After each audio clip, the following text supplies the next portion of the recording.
புதுச்சேரி சேதராப்பட்டில் ஓசியில் பைக்கிற்கு பெட்ரோல் போட மறுப்பு தெரிவித்ததால் பங்க் ஊழியரை தட்டி கேட்ட நபரையும் 3 புல்லிங்க வாலிபர்கள் சரமாரியாக தாக்கிய வீடியோ தற்பொழுது வைரலாகி வருகிறது.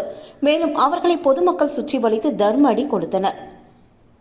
புதுச்சேரி சேதராப்பட்டு மெயின் ரோட்டில் உள்ள பெட்ரோல் பங்கிற்கு நேற்று மாலை பைக்கில் 3 புல்லிங்க வாலிபர்கள் பெட்ரோல் போட வந்துள்ளனர்.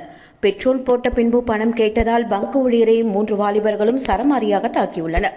அப்போது அங்கிருந்த சேதராப்பட்டு பகுதியைச் சேர்ந்த மினி வேன் ஓட்டுநர் கருணாகரன் என்பவர் ஏன் இப்படி அவரை அடிக்கின்றீர்கள் என தட்டி கேட்டுள்ளார். இதனால் அவரையும் 3 பேரும் சரமாரியாக தாக்கினர். இதனை கண்ட பொதுமக்கள், இளைஞர்கள் 3 புல்லிங்க வாலிபர்களையும் சுற்றி வளைத்து தர்ம அடி கொடுத்தனர். இதுகுறித்து தகவல் அறிந்த சேதராப்பட்டு போலீசார் அங்கு விரைந்து வந்து பொதுமக்களிடம் இருந்து 3 வாலிபர்களையும் மீட்டு காவல் நிலையம் அழைத்து சென்றனர். விசாரணையில் 3 பேரும் தமிழக பகுதியான பூத்துறையை சேர்ந்தவர்கள் என தெரிய வந்துள்ளது. தொடர்ந்து விசாரணை மேற்கொண்டு வரும் நிலையில் இந்த வீடியோ தற்பொழுது இணையத்தில் வைரலாகி வருகிறது.